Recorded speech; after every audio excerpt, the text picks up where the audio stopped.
I've seen a surprisingly small amount of videos outlining the subject logically. Only a few stand out to me, and I'll link those in the description so you can check those videos out as well. So I'm sure you're all familiar with this constant argument that goes on with anime fans screaming that their precious Japan-made shows aren't cartoons. At some point today I was browsing through YouTube and came across a few comments including these kind of quotes. Japan is made up of mostly otakus. Japan gets mad at anime being called cartoons. My parents call anime cartoons all the time. Okay, instead of outright screaming weeaboo, I took to reading more comments and searching for more videos and articles, and the results weren't exactly what I was expecting. The results of my search either ended up in a few people defending the blatant fact that anime and cartoons are basically synonymous, or a bunch of oblivious bullshit. First, I'd like to hit the argument about anime as animation from Japan, and anything outside of Japan isn't anime. Let's first talk about the Japanese words animation, literally animation, written in katakana, meaning it was borrowed from another language. The definition of animation, according to the Japanese English dictionary I use, is animation, animated film, animated cartoon. What classifies under animation in Japan?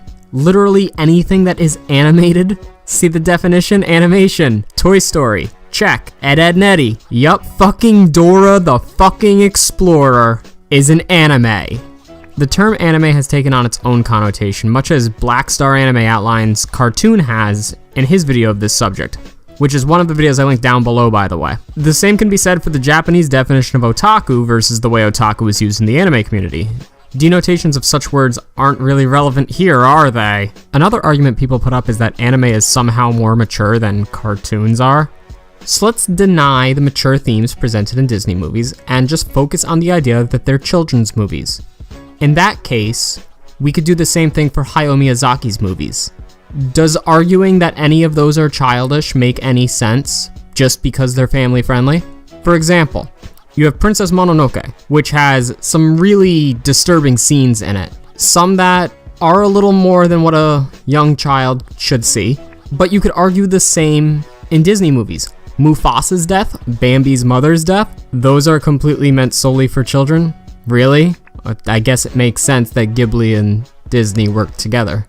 So at this point, I'm getting to the point where it sounds like I'm really mocking these arguments, and I'm not meaning to come off as an ass, but that's exactly what I'm doing, because they're nonsensical. However, one argument that is put on the other side of the sword is, should shows like Ruby or Avatar be classified as anime? To answer this question, let me reword this entire scenario. So, in Japan, under the denotation of animation, Avatar and Ruby would both be considered anime. However, under the cultural connotation of anime, Avatar and Ruby do not constitute as Japanese animation. Therefore, your argument is invalid and your argument shouldn't even exist.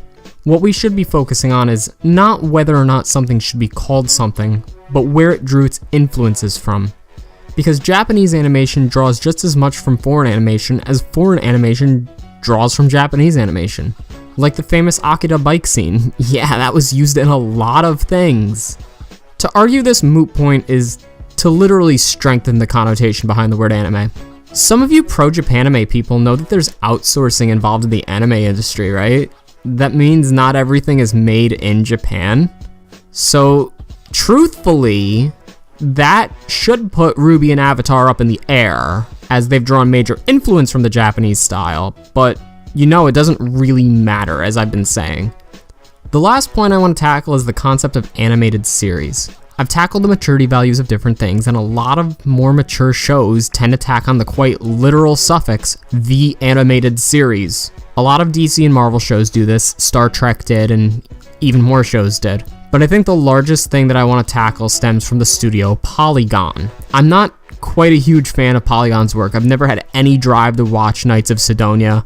Ajin was average at best. They're a 3D CGI studio, so that's probably not too surprising. They've made some CGI for some pretty decent games. Nothing spectacular in terms of the game, but in terms of presentation, they did a great job. So at this point, it should be no surprise that they're a Japanese studio. A Japanese studio that did animation work for the 2008 Star Wars The Clone Wars and the 2015 Transformers Robots in Disguise. While both series have roots in America, there's nothing linking them to being called anime in anything I see anywhere. Yet a Japanese studio did the CGI animation work for them. On top of that, Star Wars is by no means a series to be understood by young children. And Transformers, while it may be an easy target audience, can be marketed just as well to adults. If Michael Bay can do it, someone else can. So to literally call your series the animated series is just a driving point. It's to drop that connotation that we have behind cartoon. It's to return to the denotation of animation. And anyone who's trying to separate Japanese animation from the word cartoon isn't exactly helping the cause. Sure, a connotation is something that's hard to change, but don't we still hear denotations of the word gay, like referring to happy? I could keep going on and on, highlighting specific arguments about this, and truthfully, I'd never reach a point where I'd highlight every specific argument someone could come up with. And these are just some of the extremely popular ones, and I hope someone found this informative in some way. Seriously, if you're still unconvinced that foreign and Japanese animation aren't that much different, just go look at some of the Japanese box office results, watch some street interviews, something similar. This mainly goes out to the people who I pointed out earlier that believe Japan is riddled with otaku who will get mad if you clump their precious Japanimations with foreign ones. You're a bunch of weeaboo trash, but this video wouldn't exist without you bunch of bakas.